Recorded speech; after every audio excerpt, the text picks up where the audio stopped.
오늘은 주객전도라는 제목으로 함께 말씀을 생각해 보겠습니다. 설교 제목이 주객전도인데요. 흔히 우리가 주객이 전도됐다 라는 말로 많이 쓰는 그런 사자성어입니다. 뜻은 말 그대로 주인과 손님의 처지가 뒤바뀌었다 이런 뜻인데, 우리가 하는 어떤 일에 선후나 혹은 어떤 경중이 완전히 뒤바뀐 그런 어떤 상황을 의미할 때 우리가 이런 말을 사용합니다. 흔히 많이 쓰는 말이라고 이야기했지만 사실 주객전도는 있어서는 안 되는 그런 아주 나쁜 상황이라고 볼 수 있습니다. 어떤 일이 됐건 주객이 전도된다는 건 그 자체로도 문제가 있는 거고, 그리고 사실 더 큰 문제를 일으키는 원인이 되기 때문에 사실 우리가 굉장히 주의하고 조심해야 됩니다. 그러니까 이게 별것 아닌 일이 아니라는 거죠. 주객이 전도됐네? 그냥 우리가 친구 사이에 가볍게 농담처럼 혹은 어떤 상황 가운데서 가볍게 주객이 전도됐다 이렇게 이야기하는 거는 상관없겠지만, 우리의 삶의 어떤 근본 문제들이 주객이 전도된다면 그거는 사실 굉장히 심각하고 문제가 많다, 그렇게 말씀드릴 수가 있을 것 같습니다. 그리고 사실 모든 또 다른 문제들이 거기서부터 시작이 돼요. 어떤 중요한 게 있고 덜 중요한 게 있을 때 중요한 거를 무시하고 덜 중요한 거를 붙들고 살면 처음엔 별거 아닌 것 같지만 시간이 흐를수록 거기서부터 문제가 시작된다는 겁니다. 오늘 본문을 보면 성전 봉헌식을 하면서 솔로몬이 하나님께 드리는 기도와 이스라엘 백성에게 축복하는 내용이 오늘 본문에 기록되어져 있습니다.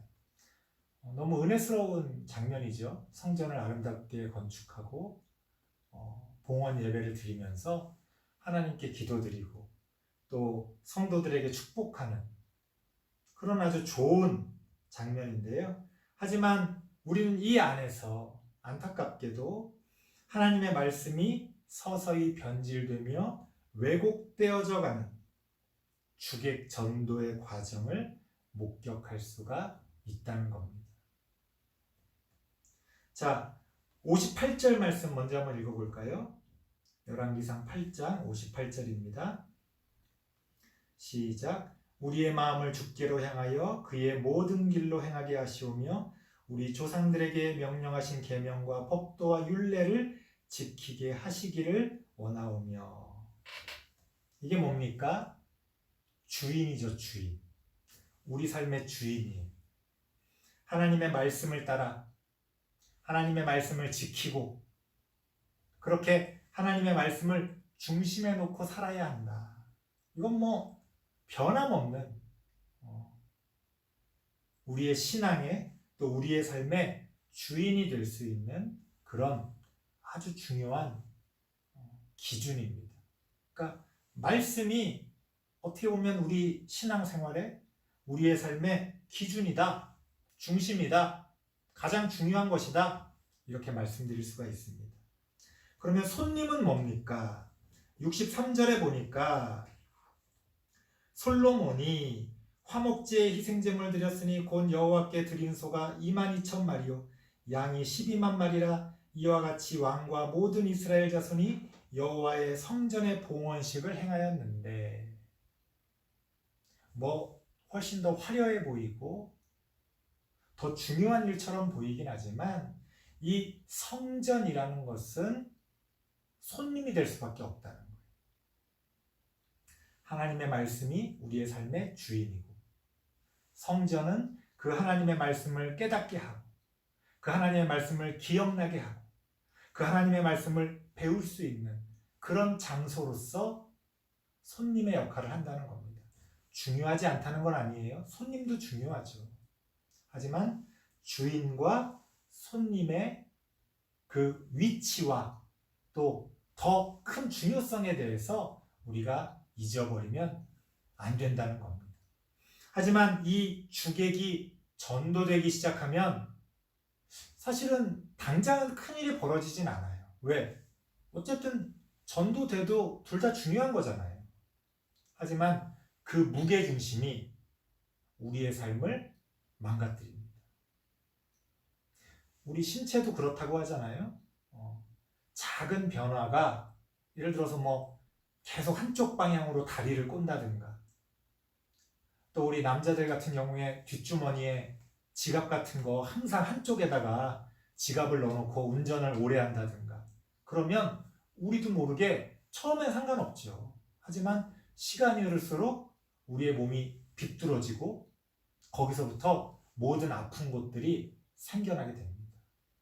균형이 깨지는 거죠. 그래서 주인과 손님, 말씀과 성전의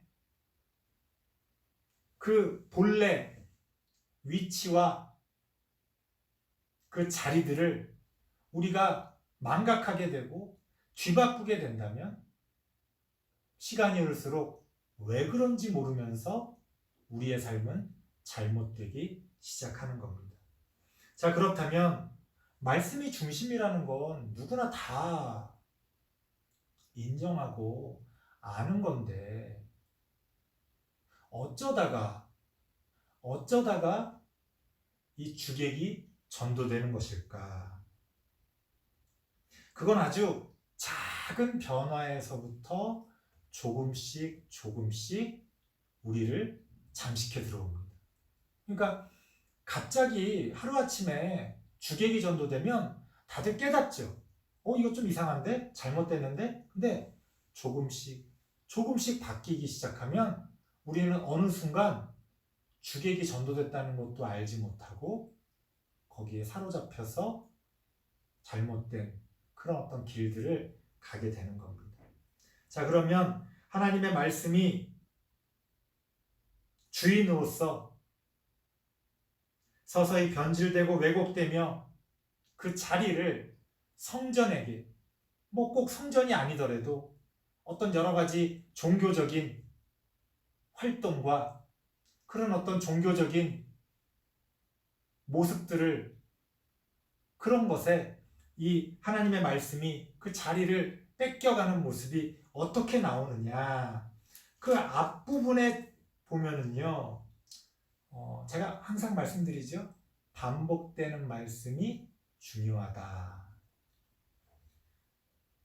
열왕기상 8장 31절부터 보면 31절부터 48절까지 같은 말씀 혹은 비슷한 말씀이 반복돼서 나오는 것을 볼 수가 있습니다. 총 7번 반복돼서 나오는데요. 한번 살펴보고 이야기를 나눠보겠습니다. 이제 성전을 지어놓고 하나님께 기도하면서 솔로몬이 이제 바라는 거예요. 하나님, 이렇게 아름다운 성전을 지어놨으니 하면서 그 성전과 관련해서 솔로몬이 기도를 하는 겁니다. 31절 말씀 보니까 어떤 말씀입니까? 뒷부분 보니까 이 성전에 있는 주의 제단 앞에서 맹세하거든 그 맹세를 지켜 주옵소서. 33절에 보니까 이 성전에서 주께 기도하며 간구하거든 그 간구를 들어 주옵소서. 35절 보니까 이곳을 향하여 기도하며 하나님께 나아가거든 또 그 기도를 들어 주옵소서. 38절에 이 성전을 향하여 손을 펴고 무슨 기도나 무슨 간구를 하거든 들어 주옵소서. 다 좋은 얘기죠. 42절 말씀 보니까 이 성전을 향하여 기도하거든 또 그 기도를 들어 주옵소서. 44절에 성전이 있는 쪽을 향하여 여호와께 기도하거든 당연히 그 기도를 들어 주옵소서. 48절 마지막입니다. 성전 있는 쪽을 향하여 주께 기도하거든 그 기도를 들어 주옵소서. 각각의 상황은 좀 다른 상황을 반복해서 얘기하는 거예요. 이런 상황에 처했을 때 하나님께 성전에서 이렇게 기도하거든. 이런 상황에 처했을 때 성전을 향해서 기도하거든. 이러저러한 일들이 있었을 때 하나님 성전을 향해서 기도하거든. 하나님 그 기도를 들어 주옵소서. 왜? 이제 그 성전이 생겼으니까. 그 아름다운 성전, 하나님이 계실 거라고 믿는 그 성전이 생겼으니 이제 그 성전에서 뭔가 기도할 때 하나님이 기도를 더 잘 들어주신다. 들어주실 것이다. 들어주옵소서. 우리 많이 들었던 얘기죠? 오늘날 우리도 비슷한 마음들 갖고 있지 않아요? 뭔가 교회 나가서 기도하면 더 하나님이 잘 들어주실 것 같고. 그래서 뭐 목사님들도 맨날 교회로 맨날 모이라고 그러잖아요. 아니 뭐 자기가 있는 자리에서 기도하고 자기가 있는 자리에서 예배드리면 안 되는 거예요? 근데 꼭 교회로 모이라고 그렇게 이야기하지 않습니까? 마치 교회에서 기도하면, 교회에서 예배드리면 하나님이 더 잘 들어주시는 것처럼. 그래서 교회를 더 거룩하게 아름답게 꾸미고, 사실 하나님하고는 아무 상관없는 거예요. 그 성전을 아름답게 꾸미는 건 우리 감정을 자극하는 거죠. 우리 감정을 자극해서 뭔가 더 거룩한 것 같은 감정, 그 마음을 불러일으키는 거지 하나님하고는 전혀 상관이 없어요. 성가대의 아름다운 찬양, 아이 뭐 은혜스럽고 듣기 좋죠. 근데 그 은혜스럽고 듣기 좋은 건 내가 느끼는 것일 뿐이지 그 자체가 하나님하고는 상관이 없어요. 내가 그렇게 느낀다고 해서 그게 곧 하나님하고의 어떤 의미를 나타내는 건 아닙니다.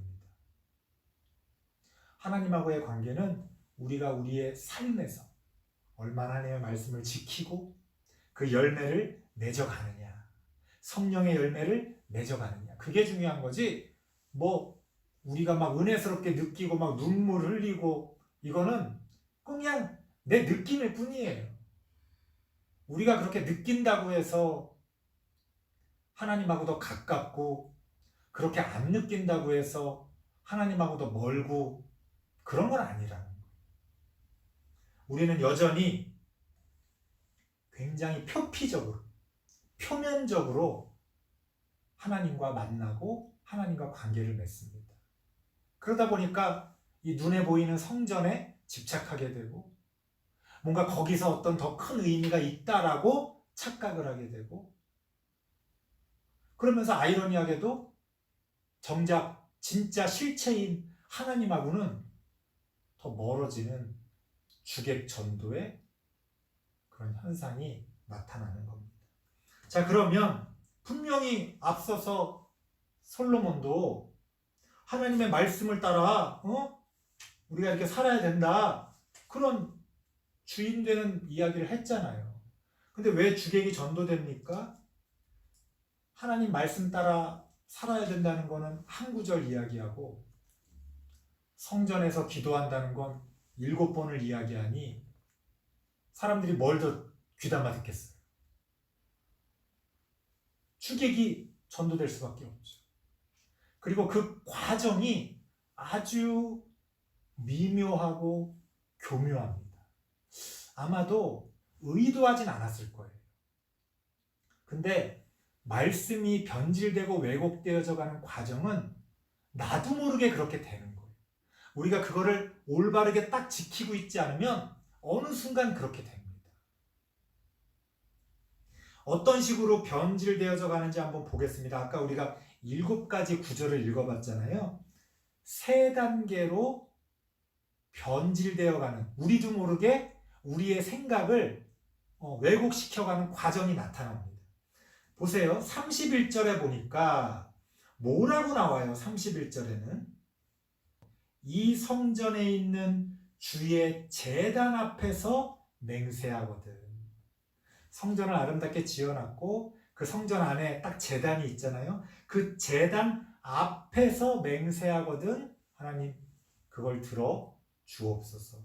근데 이 말이 조금 달라집니다. 33절에 보니까 그냥 이 성전에서 간구하거든. 성전이 크잖아요. 처음엔 예를 들어서 뭐 강대상 앞부분에 앉아서 기도하거든 들어 주옵소서. 그 다음에 그냥 그 성전 안에서 저 뒷자리라고 해도 성전 안에서 기도하거든 들어 주옵소서. 이렇게 이야기합니다. 근데 이게 또 금방 달라집니다. 35절 말씀에 이곳을 향하여 기도하거든. 이제는 성전 밖인데 성전 밖이지만 성전을 바라보고 기도하거든 들어달라는 거예요. 이게 계속 이어집니다. 38절에 이 성전을 향하여 42절에 이 성전을 향하여. 근데 한 번 더 바뀌는 장면이 등장합니다. 44절에 보니까 이제 뭐라고 나와요? 성전이 있는 쪽을 향하여. 이게 무슨 말이에요? 이제 성전이 안 보여. 너무 멀리 떨어져 있어서 성전이 보이질 않아. 그래도 그 성전 방향을 향해서 그쪽을 향해서 기도하면 들어 주옵소서. 점점 그 성전의 능력이 거대해지는 거지. 성전의 제단 앞에서 기도하는 걸로도 부족해서 그 성전 안에서만 기도하면, 아니 그 성전 밖이지만 성전을 바라보기만 해도 그 기도를 들어 주옵소서.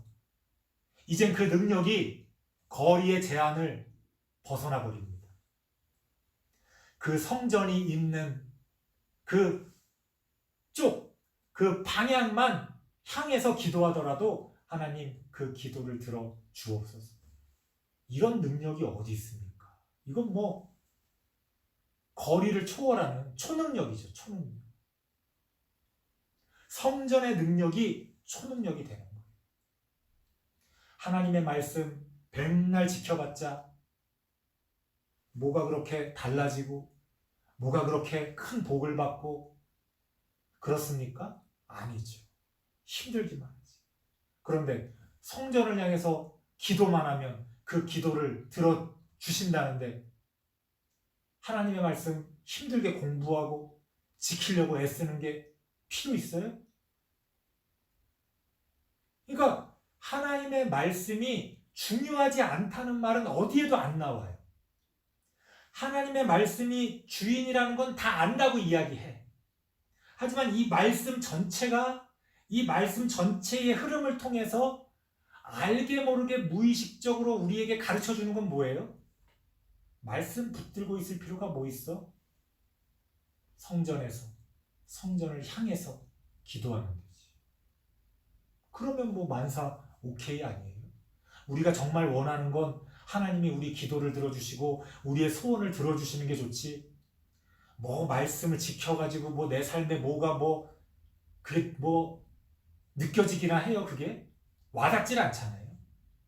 당장 기도해서 뭔가 내 안에 뭐가 뚝 하고 내 손에 떨어지는 게 좋지. 맨날 성경 읽고 한다고 해봤자 뭐가 달라지는 거 전혀 느껴지지 않잖아요. 오히려 하나님 말씀 공부하고 알면 부담스럽기만 하고 골치 아프기만 하지. 그러니까 사람들이 자기도 모르게 주객이 전도되는 거예요. 말씀 중요하지. 하지만 점점점 그 말씀은 구석으로 향해 갑니다. 정말 중요한 건 뭐예요? 내가 원하는 내 기도가 응답 받는 것. 그러니 그 응답받기 위한 비결, 비법, 아니 초능력, 그게 어디 있다는 거예요? 성전에 있다는 거예요. 그러니 사람들이 시간이 흐를수록 말씀 중심의 삶을 살겠어요? 성전 중심의 삶을 살겠어요? 성전 중심의 삶을 살죠. 그래서 유대인들이 그 성전을 그렇게 귀하게 여긴 거고, 그 성전이 무너질 때까지도 절대 하나님의 성전은 무너지지 않는다고 생각했어요. 왜? 초능력이잖아요. 누군가 하나님의 성전을 외적이 쳐들어와서 건드리기만 해도 다 벼락 맞아서 죽는다고 믿었습니다. 근데 로마에 의해 완전히 무너져 버리지. 뭐 엄청난 충격이었을 거예요. 어떻게 이런 일이 있을 수 있나. 근데 그거는 자기들이 여태까지 잘못 알고 있었던 거죠. 그 성전은 아무것도 아닌데, 말씀이 중요한 건데, 그런데 그 성전을 붙들고 그렇게 오랜 시간을 살아왔던 겁니다. 그래서 하나님이 그 성전을 무너뜨리신 거죠. 근데 뭐 아직도 정신을 못 차리고 있으니까. 그건 우리도 마찬가지죠. 우리도 뭐 맨날 성지순례 한다고 그러잖아요. 성지순례. 세상에 성지가 어디 있습니까? 거룩한 땅이 따로 있어요? 그 성전이 있었던 땅이 거룩한 땅이에요? 예수님이 사셨던 땅이 거룩한 땅이에요? 십자가가 서 있었던 땅이 거룩한 땅입니까? 아닙니다. 원론적으로는 이 세상 모든 곳이 다 거룩한 땅이고, 우리는 이 세상 그 모든 곳을 거룩하게 만들 사명이 우리한테 있는 거예요. 거룩한 땅이 따로 있는 게 아니에요. 근데 우린 여전히 성지순례라는 이름으로, 뭐 요새 코로나 때문에 못 갑니다만, 매년 얼마나 많은 기독교인들이, 특히 우리 한국 사람들이 성지순례 가는지 몰라요. 뭐 가서 뭐 이런저런 좀 몰랐던 얘기 들으면 뭔가 좀 감동적이고 뭐 굉장히 하나님에 대해서 막 가깝게 느껴지는 것처럼 생각되어질 수는 있지만, 뭐 그런 것들이 도움이 안 되는 건 아니죠. 하지만 우리 기독교인들이 그렇게 성지순례를 많이 갔다 왔는데 왜 우리 기독교인들의 삶은 그 모양입니까? 우리 한국교회가 그렇게 성지순례를 단체로 대규모로 많이 자주 갔다 오는데 왜 한국교회의 모습은 이 모양입니까? 주객이 전도된 거예요. 뭐가 더 중요한지를 어느 순간 잃어버립니다. 마치 성지순례 한번 갔다 오면 그게 어떤 훈장이라도 되느냐?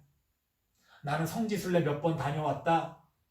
아, 너는 거기 안 가봤지? 그렇게 이야기합니다.